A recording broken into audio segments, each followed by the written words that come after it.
আসসালামু আলাইকুম। সারা বাংলাদেশের শহীদদের আশির দাবিতে আজকে ঐতিহ্যবাহী হেতুমা বাজারে এই মুহূর্তে মানববন্ধন চলছে। সর্বস্তরের জনসাধারণ মানববন্ধনে অংশগ্রহণ করেছে।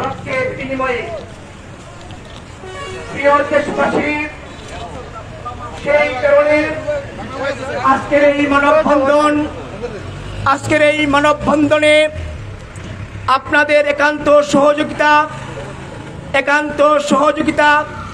একান্ত সমর্থন, একান্ত মৌন সমর্থন হলে হবে না। আপনারা একাত্মতাভাবে সমর্থন করতে হবে। যাদের রক্তর ঘ্রাণ এখনো শুকানো হয়নি, কিন্তু কিছু কিছু পেটুয়া বাহিনী আমাদের এই সমাজে সভা সমাবেশের মাধ্যমে ভাঙচুরের সৃষ্টি করতেছে। আমরা সেই সব শহীদ ভাইদের এখনো হাড্ডি জ্বলে নাই, এখনো মাংস জ্বলে নাই, কিন্তু আমরা সুবিধাবাদী কিছু নেতৃবৃন্দ, কিছু দল, নামদারি দল তাদের সভা সমাবেশের সুখ সন্তপ্ত পরিবারের প্রতি কৃতজ্ঞতা জ্ঞাপন না করে তাদের স্বার্থ হাসিলের উদ্দেশ্যে বাংলাদেশের সভা সমাবেশের মাধ্যমে নামকরণের উদ্দেশ্যে বিশৃঙ্খলা করে যাচ্ছে। সেই বিশৃঙ্খলা, সেই অরাজকতা, সেই লুটোত্রাজ, সেটা আমরা কোনোভাবেই ছাত্র সমাজ মেনে নিতে পারি না। আমরা আমাদের সমস্ত ভাইদের, সমস্ত জনগণের, এই সমস্ত জনগণের উদ্দেশ্যে আমি বলতে চাই, ছাত্র সমাজের পক্ষ থেকে, শিক্ষার্থী ছাত্র সমাজের পক্ষ থেকে, সচেতন মহলের পক্ষ থেকে, এই দেশ তারুণ্য নির্ভর দেশ, এই দেশ তারুণ্য নির্ভর দেশ। এই দেশে অরাজকতা, তারুণ্য শিক্ষার্থীরা মেনে নেবে না।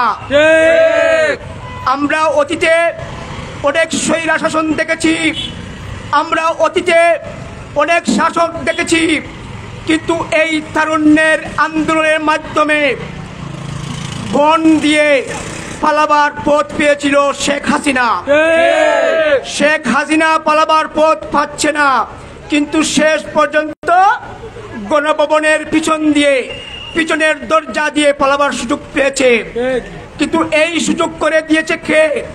যারা সুযোগ করে দিয়েছে তাদেরকে শাস্তির আওতায় আনতে হবে। সেই সেনা প্রধানকে বরখাস্ত করতে হবে। যারা আমাদের ডিএফআইয়ের দায়িত্ব ছিল, সেই সব ডিএফআইয়ের সকল দায়িত্বরত অফিসারদেরকে বরখাস্ত করতে হবে। প্রধান বিচারপতিকে বরখাস্ত করতে হবে। বিচারের নামে কোর্ট প্রাঙ্গণে, সুপ্রিম কোর্টে, হাইকোর্টে তামাশা করা হয়েছিল। শিক্ষার্থীদেরকে তামাশা করা হয়েছিল। তাদেরকে বলেছিল রাজাকারেরা আবার আন্দোলন করবে কি, রাজাকারেরা আবার চাকরি পাবে কি। এই রাজাকারেরাই দেশ পালায় নাই, স্বৈরাচারিণী, নব্য স্বৈরাচারিণী ফ্যাসিবাদী সরকারের হাসিনা দেশ পালিয়েছিল। সেই সাথে আমি বলতে চাই, সেই সব শহীদদের স্মরণে আজকের এই মানববন্ধনকে আপনারা সহযোগিতা করুন। আপনারা আপনাদের যে পাড়া মহল্লায় যেসব বাইরে আছেন, যেসব শিক্ষার্থী স্বজনরা আছেন, আপনারা আপনাদের পাড়া মহল্লা, সকল সরকারি স্থাপনা, সকল মসজিদ, ধর্মীয় উপাসনালয়, মন্দির, গির্জা আপনারা পাহারা দেবেন।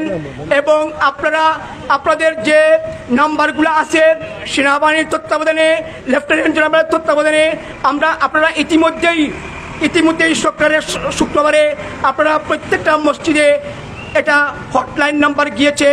আপনারা যেখানে সমস্যায় পড়বেন সাথে সাথে আপনারা অবহিত করবেন। এবং কাল থেকে আমাদের মনে হয় তার কার্যক্রম চলবে। এখানে দায়িত্বরত যে লেফটেন্যান্ট কর্নেল থাকবেন তাকে ইনফরমেশন দেবেন। সেই আশাবাদ ব্যক্ত রেখে আমি আমার বক্তব্য এখানে শেষ করছি। আপনারা সবাই ভালো থাকেন, সুস্থ থাকেন। আল্লাহ হাফেজ। ধন্যবাদ। গোলাপগঞ্জ পৌরসভার 4 নং ওয়ার্ডের সাবেক কাউন্সিলর মোস্তফা কামাল মুসা ভাইকে এ পর্যায়ে বক্তব্য নিয়ে আসার জন্য উদারত আহ্বান জানাচ্ছি কোসাই ইসরাফ আলী স্কুল অ্যান্ড কলেজের মেধাবী শিক্ষার্থী, এই ছাত্র আন্দোলনে যারা অগ্রণী ভূমিকা পালন করেছিলেন সেই ছাত্রদের এক সহযোদ্ধা আইএ ফার্স্ট ইয়ারে পড়ুয়া রায়হানকে বক্তব্য নিয়ে আসার জন্য উদারত আহ্বান জানাচ্ছি। আসসালামু আলাইকুম।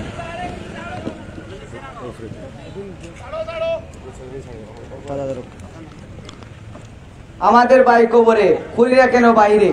ওদেরকে যদি আমরা ঠিক করে ধরতে পারি না তাহলে কি আমরা স্টুডেন্ট? কখনো না। আমাদের বাইরে যারা মেরেছে তাদেরকে আমরা ধরবো ইনশাআল্লাহ। ওরা যেখানেই থাকুক না কেন ওদেরকে তুলে বেড়াবার দায়িত্ব আমাদের। ওরা যেখানে থাকবে সেখান থেকে আমরা ধরবো ওদেরকে। আমার বাইরে যারা নির্মমভাবে হত্যা করেছে, প্রকাশ্যে হত্যা করেছে, ওদেরকে আমরা প্রমাণ করেছে যে ও হারিয়ে গেছে, হারিয়ে গেলেও আমাদের ভাইদেরকে মেরে গেছে, ওদের বিচার করবো আমরা ইনশাআল্লাহ। সব সময় আছি, সব সময় থাকবো ইনশাআল্লাহ। আমরা এই ছাত্র সমাজ থেকে আমাদের ভাইদের ততদিন পর্যন্ত আমরা এই আন্দোলন চালিয়ে যাবো ইনশাআল্লাহ। ধন্যবাদ। ফ্যাসিবাদী আওয়ামী লীগ সরকারের পুলিশ, ছাত্রলীগ, যুবলীগ লক্ষ প্রাণ এবং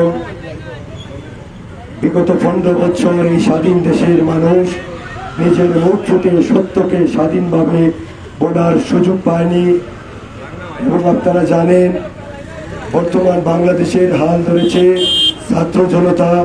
ইনশাআল্লাহ আমরা বিশ্বাস করি ছাত্র জনতার এই গণজোয়ারের মধ্য দিয়ে সোনার বাংলা আবারও সোনায় পরিণত হবে। এই জালিম, এই অবৈধ সরকার থেকে মুক্তি লাভ করে আমরা আমাদের বাংলাদেশের ভবিষ্যৎকে উজ্জ্বল করে আবারও সুন্দর একটি সোনার বাংলা গড়ার দৃঢ় পথ নিয়ে এগিয়ে যাব।